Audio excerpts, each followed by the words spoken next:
Hey, what's up, folks? Um, so I just read the question that Oliver posted about the difference between, or he asked if subpersonalities are servitors, if servitors are subpersonalities. I think that's a good question, so I'm going to try to answer that in more detail. Okay. So the first thing we have to understand is that physical matter, thoughts, emotions, all of that stuff are not really different in terms of their qualities. It's just that they have different frequencies. Okay. So the only difference between a physical object, like whatever, I'm feeling this on this phone, and a thought or emotion that is created is the frequency and the density. Okay. They're all particles and they follow the same laws, so to speak. Okay. So one of the one of the most important things that you need to understand is that your mind is the interface between you and the physical world. Okay, and what is you then? You are a spiritual being that is in this body, is using this mind body complex to create thought forms and to experience the physical world, and you have the ability to influence the physical world. Okay, and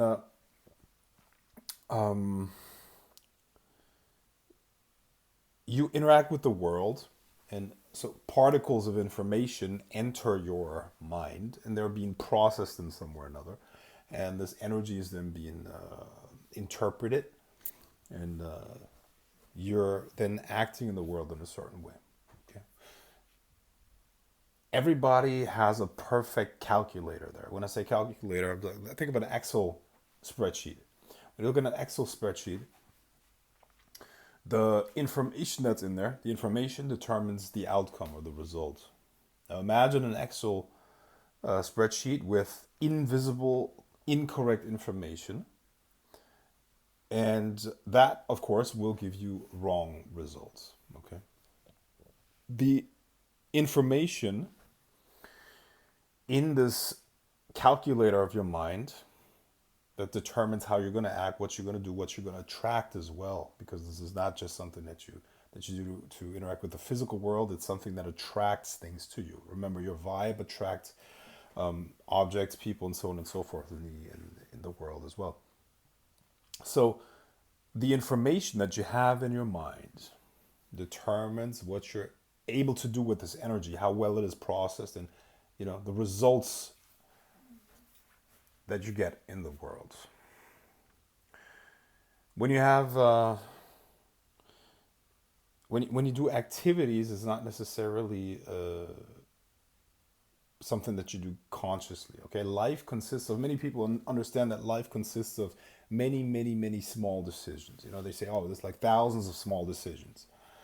In reality, it's millions and billions of small decisions, and you have very little conscious control over that. Your mind is super powerful and handles most of it at an unconscious level, and it uses the information in the mind of your Excel, or in an Excel spreadsheet of your mind, in order to come to these to those decisions that then determine these micro and minute decisions that are outside of your conscious awareness and outside of your conscious control.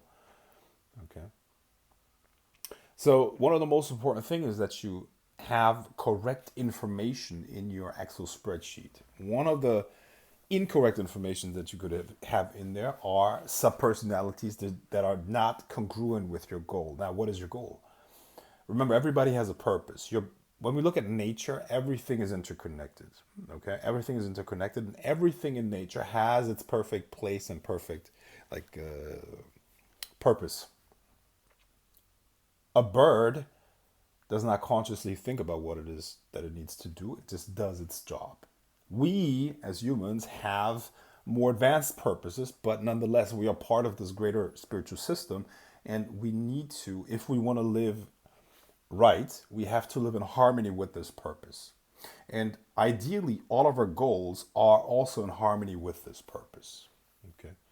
So,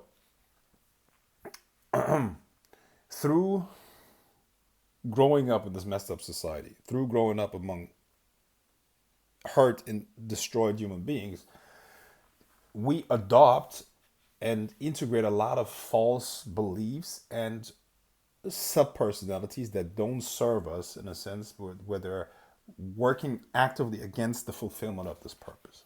See, your purpose is like a battery. It's an infinite amount of energy that when it flows through you will not only allow you to have the energy to create the things that are in alignment with your purpose in the first place, but it's also going to attract the right things to you. It's infinite abundance, infinite power, and it is your job to fulfill that purpose. That is your job in this lifetime, in this universe. Just like the tree has a certain role to play in nature, you as a spiritual human being have the role to fulfill your purpose. That's what everybody's supposed to do. Now, the purpose, of course, differs. Everybody has a different purpose, but it is your job to fulfill this purpose. That's what it is. So one of the most important things is finding that purpose. And I talked about that many, many times. Now, secondly, you need to get rid of the blocks within yourself that are working against you fulfilling that purpose. You have this enormous amount of energy. It wants to express itself through you, and it wants to help you with everything that it can. But you have false programming, and this false programming can express itself in the form of a subpersonality. What is a subpersonality? Something that takes over and makes you act in a certain way. And if it's a beneficial subpersonality, that's good. Then it's in alignment with your purpose and it helps you accomplish it. But more likely than not, you will have a lot of subpersonalities that are hurting you in fulfilling that purpose, that are preventing it. And what does that look like in your mind? There's a flow of energy. One of the most important things is you need to create flow. Okay, flow means the energy of your purpose can flow through you unrestrained towards a goal that you have. That is in alignment with the purpose.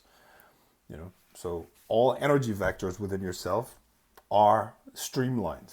Okay, now what does it actually look like in most people?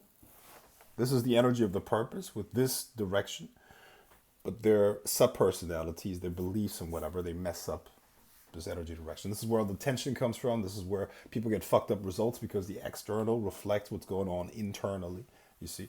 So what we need to do is we need to, first of all, install subpersonalities that are in alignment with the purpose. We need to get rid of subpersonalities within us that are misaligned with the purpose. We need to install the right beliefs that are in alignment with the purpose. We need to get rid of negative beliefs that are in alignment with, that are not in alignment with the purpose. You've learned many techniques from me on how to do that. I will, of course, keep talking about them as well. And servitors are, in fact, things that should be fed by, some energy source or even your own life force. And of course, they should be helping you to fulfill your purpose. So if it's about, bringing you certain things, make sure that you use the energy or use the things that they bring you in alignment with your purpose. And at that point, there's no conflict anymore, you see. If you start working against your purpose, I guarantee you, you're either going to destroy yourself or you're going to be completely blocked, okay? And this might be some of the main problems that you have when it comes to your magic. Align your magic with your purpose. So, servitors, they could be considered a form of a subpersonality if you yourself create them. Now, you can attain or receive servitors from different spirits as well. At that point, it's something different. But, you could, call up a demon and then he gives you a familiar. A familiar is something like a servitor, but it essentially serves the same purpose, and it should be in alignment with your purpose as well. Okay, hopefully that answers the question. There's a lot in this video, a lot of concepts, but I hope you guys start to see how all of those concepts are aligned with each other. This is why you can't just take one concept and run with it. You have to see them all connected. Okay? Thanks.